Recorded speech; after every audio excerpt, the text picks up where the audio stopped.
আসসালামু আলাইকুম ষষ্ঠ শ্রেণীর সুপ্রিয় শিক্ষার্থীবৃন্দ, আশা করছি তোমরা সকলে ভালো আছো। 20 তারিখ অনুষ্ঠিত হবে তোমাদের ডিজিটাল প্রযুক্তি পরীক্ষা। আগে যাদের ডিজিটাল প্রযুক্তি পরীক্ষা হয়েছে ওদের প্রশ্নের আলোকে তোমাদের জন্য কিছু নমুনা প্রশ্ন তৈরি করা হলো। তোমরা ভালো করে নমুনা প্রশ্নগুলো দেখবে, কারণ এর আগে যারা নমুনা প্রশ্ন ভালো করে প্র্যাকটিস করেছিল ওদের পরীক্ষা অনেকটাই ভালো হয়েছিল। তাহলে তোমাদের আসল পরীক্ষায় আনসার করতে অনেকটাই সুবিধা হবে। এটি একটি নমুনা প্রশ্ন। ডিজিটাল প্রযুক্তি ষষ্ঠ শ্রেণী। বিজ্ঞান মেলার আয়োজন। বিদ্যালয়ের মাঠে বিজ্ঞান মেলার আয়োজন করা হবে। উক্ত মেলার মধ্যে তুমি প্রযুক্তির ইতিবাচক ও নেতিবাচক দিক তুলে ধরবে। সেই লক্ষ্যে দলের কয়েকজন সদস্য মিলে কাজগুলো করবে। সাধারণ নাগরিক যারা প্রযুক্তি ব্যাপারে সচেতন না, তারা বিভিন্ন সময় নানামুখী সমস্যায় পড়েছেন। মোবাইল বা অন্য যে কোনো ডিভাইস ব্যবহার করতে নিরাপত্তামূলক ব্যবস্থা না থাকায় এলাকার লোকজন প্রায় সমস্যায় পড়ে, ব্যক্তিগত, আর্থিক, এমনকি সামাজিক সমস্যায় পড়েছেন। কাজ 1 নাম্বার কি দিয়েছে দেখো। পূর্বের ও বর্তমান তথ্য আদান প্রদানের যে পরিবর্তন এসেছে তার তালিকা তৈরি করো। তাহলে একটি তালিকা তৈরি করতে বলা হয়েছে কাজ 1-এ। পূর্বে ও বর্তমান তথ্য আদান প্রদানে যে পরিবর্তন এসেছে তার তালিকা তৈরি করো। এর মধ্যে ডিজিটাল যে মাধ্যমগুলো ছিল মোবাইল, কম্পিউটার, সামাজিক যোগাযোগ মাধ্যম, SMS, ইমেল। অ্যানালগ পুরাতন যেগুলো ছিল খবরের কাগজ, হাতে আঁকা ছবি, ছড়া, মৌখিক, লিফলেট, মাইকিং।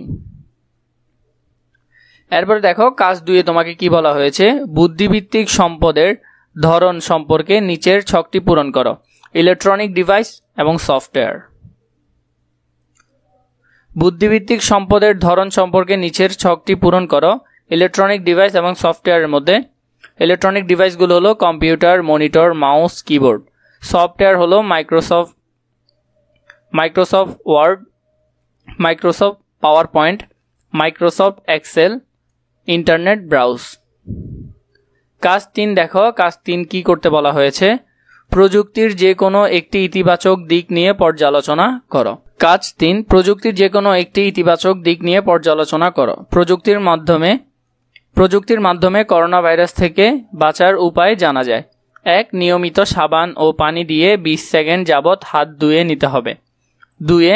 হাত অপরিষ্কার অবস্থায় নাক, চোখ ও মুখ স্পর্শ করা থেকে বিরত থাকে।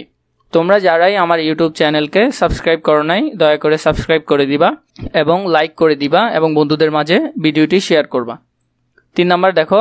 দাঁড়ানোর সময় অন্তত 3 ফুট দূরত্ব বজায় রেখে দাঁড়াই। 4. প্রচুর পরিমাণ পানি পান করার অভ্যাস গড়ে তুলি। 5. জনবহুল জায়গায় ও অসুস্থ ব্যক্তির সংস্পর্শে গেলে মাস্ক ব্যবহার। 6 দেখো। হাঁচি কাশি দেওয়ার সময় টিস্যু দিই, সাথে করমর্দন ও পরস্পরের সাথে কোলাকুলি যথাসম্ভব পরিহার করতে হবে। 8. মাছ, মাংস ও ডিম ভালোভাবে সিদ্ধ করে রান্না করি। 9. জ্বর হলে চিকিৎসকের পরামর্শ নেই। কাজ 4 কি বলা হয়েছে। কোন ধরনের তথ্য আমাদের জন্য ঝুঁকিপূর্ণ হতে পারে তা উল্লেখ করো। যেসব ব্যক্তিগত তথ্য আমাদের জন্য ঝুঁকিপূর্ণ হতে পারে। 1 নাম্বার ফোন নাম্বার। 2. ইমেল এর ঠিকানা এবং পাসওয়ার্ড, এগুলো আমাদের জন্য ঝুঁকিপূর্ণ যদি অন্যের হাতে পড়ে যায়।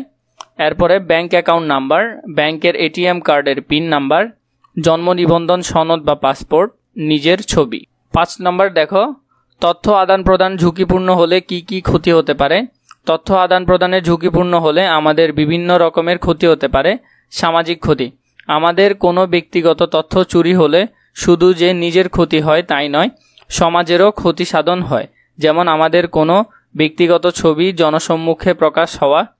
আর্থিক ক্ষতি, মাঝে মাঝে এমন হয় আমাদের ব্যক্তিগত তথ্য আদান প্রদানের সময় তৃতীয় কোনো ব্যক্তি যে তথ্য চুরি করে নেয় এবং আমাদের কাছে টাকা দাবি করে এবং হুমকি দিয়ে থাকে। মানসিক ক্ষতি, ব্যক্তিগত তথ্য চুরি হলে সামাজিক বা আর্থিক ক্ষতির চেয়ে সবচেয়ে বেশি ক্ষতি হয় ব্যক্তির নিজের, যেমন ব্যক্তিগত কোনো ছবি ইন্টারনেটে ছড়িয়ে পড়লে বিব্রতিকর অবস্থায় পড়তে হয় এবং তার মানসিক চাপ সৃষ্টি হয়। এই পুরোটার যদি PDF প্রয়োজন হয় তোমরা আমার টেলিগ্রাম চ্যানেলকে সাবস্ক্রাইব করে রাখতে পারো, ওইখানে আমি PDF গুলো দিয়ে দিব।